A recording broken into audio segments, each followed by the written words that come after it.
അല്ല, മുഖ്യമന്ത്രി പറഞ്ഞല്ലോ ഈ നാഷണൽ ഹൈവേ നിർമ്മാണവുമായി ആ മുതൽ ഷാ വരെ ഒരു ബന്ധവും സംസ്ഥാന ഗവൺമെന്റ് അങ്ങ് സമ്മതിച്ചാൽ മതി.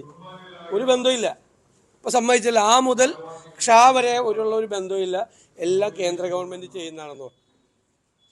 ബഹുമാനപ്പെട്ട പൊതുമരാമത്ത് മന്ത്രി പറഞ്ഞ് ഇനി റീലിടുമെന്ന് പറഞ്ഞു. റീലിടേണ്ടത് ഒരു 50 സ്ഥലത്തെങ്കിലും കേരളത്തിൽ വിള്ളൽ വീണിട്ടുണ്ട് ഈ വേലി. ആ വിള്ളൽ വീണ സ്ഥലത്ത് പോയിട്ട് അദ്ദേഹം റീലിട്ടാൽ കുറെ കൂടെ മനോഹരമായിരിക്കും. റീല് നിർത്തരുത്. എവിടെയൊക്കെയാണ് വിള്ളൽ വീണിരിക്കുന്നത്? കുരിയാട് മാത്രമല്ല, കേരളത്തിന്റെ വിവിധ ഭാഗങ്ങളിൽ, തിരുവനന്തപുരം ജില്ല ഉൾപ്പെടെ ഒരു 50ഓളം സ്ഥലങ്ങളിൽ ഹൈവേയിൽ വിള്ളൽ വീണിട്ടുണ്ട്. അവിടെയൊക്കെ പോയി അദ്ദേഹം റീലെടുത്ത് ആ റീല് കേരളത്തിലെ ജനങ്ങൾ മുഴുവൻ കാണട്ടെ. ഇതെന്താ അറിയാമോ? നാണക്കേട് മറയ്ക്കാൻ വേണ്ടിയിട്ട് എന്തൊക്കെയോ പറയാണ്. യഥാർത്ഥത്തിൽ പാലാരിവട്ടം പാലത്തെക്കുറിച്ചൊരു റിപ്പോർട്ടാണ് വന്നത്. ഒരു അപാകതയുണ്ടെന്ന്, അല്ലേ? പിണറായി സർക്കാർ വന്നതിന് ശേഷമാണ് അതിൻ്റെ ടാറിങ് വരെ നടത്തിയത്. എന്നിട്ട് ആ അപാകത ഉണ്ടെന്നുള്ളതിൻ്റെ പേരിൽ പാലം ഇടിഞ്ഞൊന്നും വീണില്ല. അന്നത്തെ മന്ത്രിക്കെതിരെ വരെ വിജിലൻസ് കേസ് എടുത്ത സർക്കാരാണ്. മന്ത്രിയായിരുന്ന ആൾക്കെതിരെ വരെ വിജിലൻസ് എടുത്ത സർക്കാരാണ്. ഇതിപ്പോ കേന്ദ്രത്തിന്റെ ആരെ പറ്റി അന്വേഷിക്കണ്ട, ഒന്നും ചെയ്യണ്ട. വിള്ളൽ അടച്ചാൽ മതി, വിള്ളൽ ടാർ ചെയ്താൽ മതി. വലിയ മഴ വരാൻ പോകുന്നേ ഉള്ളൂ, വലിയ വിള്ളൽ കാണാൻ പോവാണ്. അപ്പൊ ഇവര് ഉമ്മൻചാണ്ടി കൊണ്ടുവന്ന വിഴിഞ്ഞം തുറമുഖത്തിന്റെ ക്രെഡിറ്റ് എടുക്കാൻ നോക്കി. അത് കേരളത്തിലെ ജനങ്ങൾക്ക് മനസ്സിലായി. അതിന്റെ പൂർണ്ണമായ ക്രെഡിറ്റ് ഉമ്മൻചാണ്ടി സർക്കാരിനാണ്. രണ്ടാമത്, കേന്ദ്ര സർക്കാർ നടപ്പിലാക്കുന്ന ഒരു പദ്ധതിയുടെ പൂർണ്ണമായ ക്രെഡിറ്റ് ഇവരെടുക്കാൻ നോക്കി. അതിന് 4ാം വാർഷികത്തിൽ അതിന് വിള്ളൽ വീണു. ഞങ്ങൾക്ക് ഭയങ്കര സന്തോഷമെന്നാണ് മന്ത്രിക്ക് പരാതി. ഞങ്ങൾക്ക് സന്തോഷമല്ല, ഞങ്ങളിത് നേരത്തെ പറഞ്ഞതാണ്. MP-മാർ ഉൾപ്പെടെയുള്ള ഞാനടക്കമുള്ള ആളുകൾ ഈ റോഡ് നിർമ്മാണത്തിൽ അശാസ്ത്രീയമാണ്, അപാകതയുണ്ട് എന്ന് എഴുതി കൊടുത്തിട്ടുണ്ടതിന് മുമ്പ് ഞങ്ങൾ നേരത്തെ പറഞ്ഞാണ് ഇത് അപകടമാണെന്ന്. അന്ന് ഇത് ഇലക്ഷന് മുമ്പ് ഇത് നടത്തി. ഞങ്ങളാണ് കൊണ്ടുവന്നത്. 8 കാലി മമ്മൂഞ്ഞാവാൻ ചമഞ്ഞതാണ് വിഴിഞ്ഞം കാര്യത്തിലും ഈ തുറമുഖത്തിന്റെ ഈ റോഡിന്റെ കാര്യത്തിലും. അതാണ് 4ാം വാർഷികത്തിൽ പൊളിഞ്ഞ് താഴെ വീണത്. അപ്പൊ റീല് അതിന്റെ എണി പൊളിഞ്ഞ് താഴെ വീണ റീൽ റോഡൊക്കെ പൊളിഞ്ഞു. പക്ഷേ മന്ത്രി പറയുന്നത് UDF ഇതിന് തുരങ്കം വെക്കുകയാണ്, മാറ്റത്തിന് തുരങ്കം വെക്കുകയാണ് മന്ത്രി ആരോപിച്ചു. ഞങ്ങൾ ഏത് കാര്യത്തിലാണ്? ഞങ്ങൾ ഒറ്റ കാര്യത്തിലാണ് എതിരെ നിന്നിട്ടുള്ളത്. കേരയിൽ അത് കേരളത്തിനെ പാരിസ്ഥിതികമായി തകർക്കും, സാമ്പത്തികമായി തകർക്കും. ഞങ്ങളൊരു നിലപാടെടുത്തു. ആ നിലപാടിൽ നിന്നല്ലോ നിലപാടിൽ ജനങ്ങൾ ഞങ്ങളോടൊപ്പം നിന്നില്ലേ? ഊരിയെറിഞ്ഞില്ലേ കുറ്റികൾ? അല്ലാതെ ഏത് കാര്യത്തിലാണ് ഞങ്ങൾ എതിരായി നിലപാടെടുത്ത്? 2019 പൂർത്തിയാക്കേണ്ട വിഴിഞ്ഞ 2025 പൂർത്തിയാക്കിയിട്ട് അതിൽ ക്രെഡിറ്റ് എടുക്കുക. ഇതിൽ എന്ത് അവകാശപ്പെടാനുള്ളത്? സർക്കാരിന്റെ എന്ത് കാര്യമാണ് സർക്കാരിന് അവകാശപ്പെടാനുള്ളത്? നിങ്ങൾ ഗെയിൽ പൈപ്പ് ലൈൻ പൂർത്തിയാക്കിയെന്ന് പറയും. ഗെയിൽ പൈപ്പ് ലൈൻ ഉമ്മൻചാണ്ടിയുടെ കാലത്ത് തുടങ്ങുമ്പോൾ ഇപ്പോൾ ഈ മന്ത്രിസഭയിൽ ഇരിക്കുന്ന ഒരു മന്ത്രി സമരം ചെയ്തുകൊണ്ട് അതിനെ തടസ്സപ്പെടുത്തിക്കൊണ്ട് പറഞ്ഞു ഭൂമിക്കടിയിൽ ഒളിപ്പിച്ചു വെച്ചിരിക്കുന്ന ബോംബാണെന്ന്.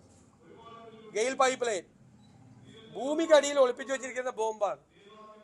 പിന്നെ വീടുകളിൽ ഗ്യാസ് കൊടുക്കുന്നത് അത് കളമശ്ശേരിയിൽ ഉമ്മൻചാണ്ടി സർക്കാർ ഉണ്ടായിരുന്നപ്പോൾ ഉദ്ഘാടനം ചെയ്ത പദ്ധതിയാണ്. വീടുകളിൽ ഗ്യാസ് മറ്റേ കണക്ഷൻ കൊടുക്കുന്ന പദ്ധതി കളമശ്ശേരിയിൽ ആദ്യമായിട്ട് ഉദ്ഘാടനം ചെയ്ത പദ്ധതിയാണ്. ഇങ്ങനെ ക്രെഡിറ്റ് എടുക്കാമോ? 10 കൊല്ലം മുമ്പ് നടപ്പാക്കിയ പദ്ധതിയാണ് കേരളത്തിൽ.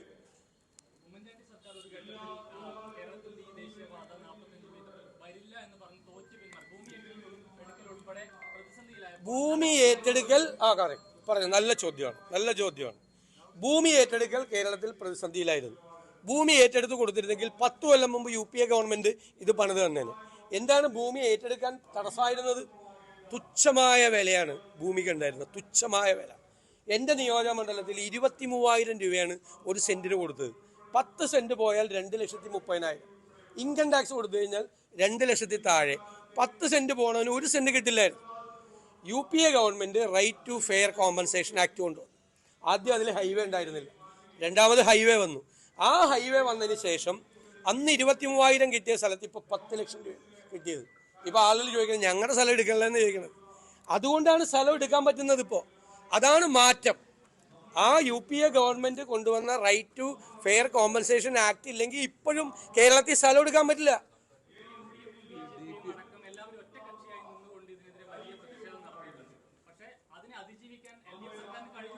ഏതിനെതിരെ പ്രതിഷേധം നടത്തിയിരിക്കുന്നു?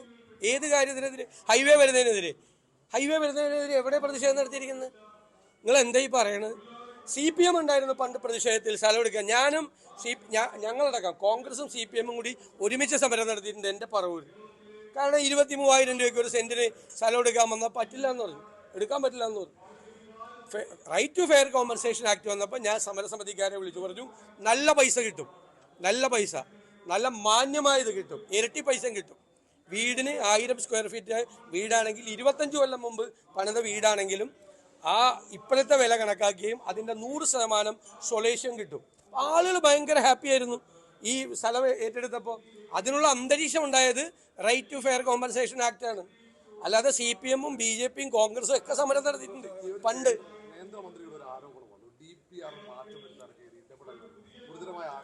അത് അന്വേഷിക്കേണ്ടതാണ്. കേന്ദ്രമന്ത്രിയാകുമ്പോൾ ഉത്തരവാദിത്തത്തോടുകൂടി പറഞ്ഞതായിരിക്കും എന്ന് ഞാൻ വിശ്വസിക്കുന്നു. ശ്രീ സുരേഷ് ഗോപിയുടെ പ്രസ്താവന കണ്ടു, അത് അടിയന്തരമായി അന്വേഷിക്കണം. DPR മാറ്റേണ്ട സാഹചര്യം എവിടെയാണ് ഉണ്ടായിരിക്കുന്നത്, ആരാണ് ഇടപെട്ടതെന്ന് നോക്കണം. ഇതിൻ്റെ അകത്ത് പ്രധാനപ്പെട്ട പ്രശ്നം ഇത് ഒരാൾ ശ്രദ്ധിച്ചില്ല. സംസ്ഥാന ഗവൺമെന്റിന് കേന്ദ്ര NHAI ആയിട്ട് ഒരു കോർഡിനേഷൻ ഉണ്ടായിരുന്നില്ല. റീലെടുക്കൽ മാത്രമേ ഉണ്ടായുള്ളൂ, കോർഡിനേഷൻ ഉണ്ടായില്ല. കോർഡിനേഷൻ ഉണ്ടെങ്കിൽ ഞങ്ങളെല്ലാവരും പറഞ്ഞു കേരളത്തിൻ്റെ പ്രത്യേകത എന്താ, നിങ്ങൾ പ്ലാനിംഗ് ബോർഡിൽ നിങ്ങൾ അന്വേഷിച്ച് നോക്കി. സോയിലിൻ്റെ മണ്ണിൻ്റെ പരിശോധന കേരളത്തിൽ ഒരു സ്ഥലത്ത് നിന്നും മറ്റൊരു സ്ഥലത്തേക്ക് മാറുമ്പോൾ മണ്ണിൻ്റെ ഘടന മാറുകയാണ്. 2 ലക്ഷത്തിലധികമുള്ള സോയിൽ ടെസ്റ്റുകളുടെ റിപ്പോർട്ട് നമ്മുടെ പ്ലാനിംഗ് ബോർഡിലുണ്ടായിരുന്നു. അപ്പോൾ ഇത് മണ്ണ് പരിശോധിക്കാതെ സോയിൽ ടെസ്റ്റ് നടത്താതെ ഈ സാധനം കെട്ടിവെക്കുകയാണ് പലയിടത്തും. മനസ്സിലായില്ലേ? പില്ലർ ഉണ്ടാക്കി വയ്ക്കുക, എല്ലാം ഇടിഞ്ഞു പൊളിഞ്ഞ് വീഴും. മണ്ണ് പരിശോധന നടത്താതെ ചെയ്യാൻ പാടില്ല. മണ്ണെന്ന് വെച്ചാൽ കേരളത്തിൽ കാസർഗോഡ് തൊട്ട് തിരുവനന്തപുരം വരെ ഒരു സ്ഥലത്ത് നിന്നും മറ്റൊരു സ്ഥലത്തേക്ക് എത്തുമ്പോൾ മണ്ണിന്റെ ഘടന മാറുക. ഇതൊക്കെ ഞങ്ങൾ ആദ്യം പറഞ്ഞതാണ്.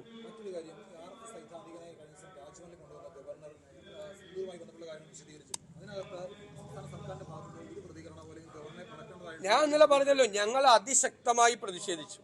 ചെയ്യാൻ പാടില്ല. രാജ്ഭവൻ ഇത്തരം രാഷ്ട്രീയ പ്രചരണത്തിന്റെ വേദിയാക്കാൻ പാടില്ല. സർക്കാർ പ്രതിഷേധിക്കുമെന്ന് ഞാൻ കരുതിയത്. ഞാൻ സർക്കാരിനോട് ആവശ്യപ്പെടുകയും ചെയ്തു. ആ പ്രതിഷേധം ഗവർണറെ അറിയിക്കണം, മുഖ്യമന്ത്രി അറിയിക്കണം, മുഖ്യമന്ത്രി പോയി അറിയിക്കണം. ചെയ്തില്ലല്ലോ. ഇപ്പോഴും അതിന്റെ കൂടെയാണ്. ഇവരെല്ലാം ഒരുമിച്ച് ഒരേ വഞ്ചിയിൽ ഒരേ തോണിയിൽ യാത്ര ചെയ്യുന്നവരാണെന്നുള്ളതിന് വല്ല വ്യത്യാസമുണ്ടോ? ഞങ്ങൾ പറയുമ്പോൾ അല്ലേ പ്രശ്നം, ഞങ്ങൾ പറയുമ്പോൾ അല്ലേ സത്യമല്ല. ഒരു തോണിയിൽ യാത്ര ചെയ്യാണ്.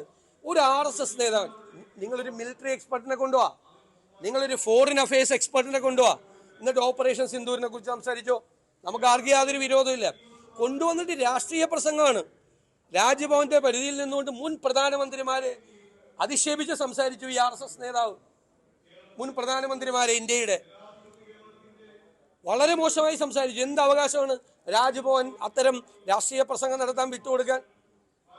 അത് തികഞ്ഞ അനൗചിത്യമാണ്. അത് ഗവർണറെ ബോധ്യപ്പെടുത്തണം സംസ്ഥാന സർക്കാർ. ധൈര്യം ഉണ്ടാവില്ല ഇപ്പോൾ, അതാണ് പ്രശ്നം. റോഡിന്റെ വിഷയത്തിൽ മറ്റിടങ്ങളിൽ ഇപ്പം ഇടിഞ്ഞു വീഴാത്ത സ്ഥലങ്ങളിൽ മഴ കനക്കുമ്പോൾ ഒരുപക്ഷെ ആശങ്ക ജനങ്ങൾക്കുണ്ട്. അപ്പോൾ എന്തെങ്കിലും ഒരു പരിശോധന നടത്തണ്ടേ? ഞാൻ പറഞ്ഞത് പരിശോധന നടത്തണമല്ലോ. ഇപ്പോൾ ഞാനും അയച്ചിട്ടുണ്ട് കത്ത്. ആർക്ക്? നിതിൻ ഗഡ്കരിക്ക്, കേന്ദ്രമന്ത്രിക്ക് അയച്ചിട്ടുണ്ട് കത്ത്. പേടിച്ചിരിക്കുന്നത് മാത്രമല്ല, ധാരാളം കനാലുകൾ, തോടുകളൊക്കെ അടഞ്ഞുപോയി, കനാലുകളെല്ലാം അടഞ്ഞുപോയി. ഭയങ്കര അശാസ്ത്രീയമാണ്. ഞാൻ എൻ്റെ നിയോജകമണ്ഡലത്തിൽ പോലും ഭയന്നായിരിക്കുന്നത്. മഴ പെയ്തു കഴിഞ്ഞാൽ ഈ ഹൈവേ നിർമ്മാണത്തിൻ്റെ പ്രദേശത്ത് എന്താണ് സംഭവിക്കാൻ പോകുന്നത് കൃത്യമായിട്ട് അറിയില്ല. വേറൊന്നുമില്ലല്ലോ. നിങ്ങളോടൊരു കാര്യം കൂടി പറയാം. നിങ്ങൾ ഇന്നലെ KPCC യോഗം കഴിഞ്ഞപ്പോൾ കുറേ പേര് പുനഃസംഘടന ഉണ്ടാവില്ല നിങ്ങളങ്ങ് തീരുമാനിക്കുകയാണ്. ഞാൻ പറയുകയാണ്, KPCC പ്രസിഡന്റാണ് പറയുന്നത്, ഇന്നലെ അങ്ങനെ ഒരു ചർച്ചാ മീറ്റിങ്ങിൽ നടന്നിട്ടേ ഇല്ല. ഒന്ന് എന്നിട്ട് ഇന്നലെയും ഇന്നുമായിട്ട് ആ വാർത്ത കൊടുത്തിട്ട് ഇപ്പോൾ ഉച്ചയായപ്പോൾ പറയുകയാണ് കേരള നേതാക്കളെ മറികടന്ന് പുനഃസംഘടന നടത്താൻ ഹൈക്കമാൻഡ്. ഞാൻ ചോദിക്കട്ടെ, കുറച്ച് ചാനലുകൾ, കുറച്ച് മാധ്യമങ്ങൾ CPM-ന്റെ പിണിയാളുകളായി പ്രവർത്തിച്ച് കോൺഗ്രസിൽ കുഴപ്പമാണെന്ന് വരുത്തി തീർക്കട്ടെ. ഞങ്ങൾ ചർച്ച ചെയ്യാത്ത കാര്യമാണ് പുനഃസംഘടന. എന്നിട്ട് നടക്കൂലെന്ന് നിങ്ങൾ പറയുക, പിറ്റേ ദിവസം ഹൈക്കമാൻഡ് നടത്തുമെന്ന് പറയുക. നിങ്ങൾ KPCC പ്രസിഡന്റിനെ തീരുമാനിച്ച് കുറേ പേര് വഷളായതാണ്. ഇനി നിങ്ങളുടെ വിശ്വാസ്യത എല്ലാവരോടും അല്ല ഞാൻ പറഞ്ഞു, ചെയ്യുന്നവർക്ക് അറിയാം ആരാണിത് ചെയ്തത്. നിങ്ങളുടെ വിശ്വാസ്യത ദയവ് ചെയ്ത് നിങ്ങൾ കളയായിരിക്കും. നമുക്കെങ്കിലും ഒരു വാർത്ത കാണുമ്പോൾ കണ്ടുകൊണ്ടിരിക്കാൻ തോന്നണം. നിങ്ങളുടെ ഇതിങ്ങനെ പറഞ്ഞുകൊണ്ടിരിക്കുന്ന ചാനൽ കാണുമ്പോൾ മാറ്റാൻ നമ്മളെയും കൊണ്ട് തോന്നിപ്പിക്കും. നിങ്ങളുടെ വിശ്വാസ്യത നിങ്ങൾ കളയരുത്.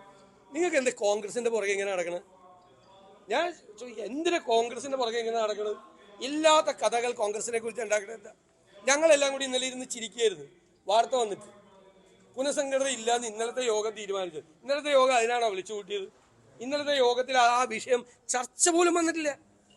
നിങ്ങളിങ്ങനെ ഓരോ കഥകൾ ചമയുക, നിങ്ങളുടെ വിശ്വാസ്യത കളയല്ലേ എന്നൊരു, ഞാൻ പറഞ്ഞല്ലോ, വിമർശനമല്ലട്ടാ, പരിഭവം. സംഘടനാ ചർച്ചകൾ തുടങ്ങി തോന്നുന്നു. അതൊക്കെ ഉചിതമായ സമയത്ത് നേതാക്കൾ കൂടിയിരുന്ന് ഉചിതമായ തീരുമാനം എടുക്കും. അതൊക്കെ ആഭ്യന്തരമായ പ്രശ്നങ്ങളല്ലേ. നിങ്ങളോട് വന്ന് രാവിലെ വന്ന് കോൺഗ്രസ് പുനഃസംഘടനയെ കുറിച്ച് ചർച്ച ചെയ്യാൻ പറ്റില്ലല്ലോ. നിങ്ങൾ ഓരോ സ്ഥലത്ത് DCC പ്രസിഡന്റിനെ ഉണ്ടാക്കണം, 4-5 പേര് ഉണ്ടാക്കണം. ആളുകൾ ചിരിക്കുന്നുണ്ടെന്ന് കൂടി നിങ്ങൾ അറിഞ്ഞിരിക്കണം. ഇത് ചെയ്യുന്നവർ എല്ലാവരും അല്ല. ഞാൻ പറഞ്ഞില്ല, ഞാൻ വിമർശിക്കില്ല മാധ്യമങ്ങളെ, സ്വാഗതം ചെയ്യുള്ളൂ. നിങ്ങൾ എന്നെ വിമർശിച്ചാൽ പിന്നെ ഞാൻ നോക്കും, അല്ലത് കറക്റ്റ് ചെയ്യാണ്ടാന്ന് നോക്കുന്ന ആളാണ്. ഇത് പരിഭവമാണ് ഞാൻ പറഞ്ഞത്.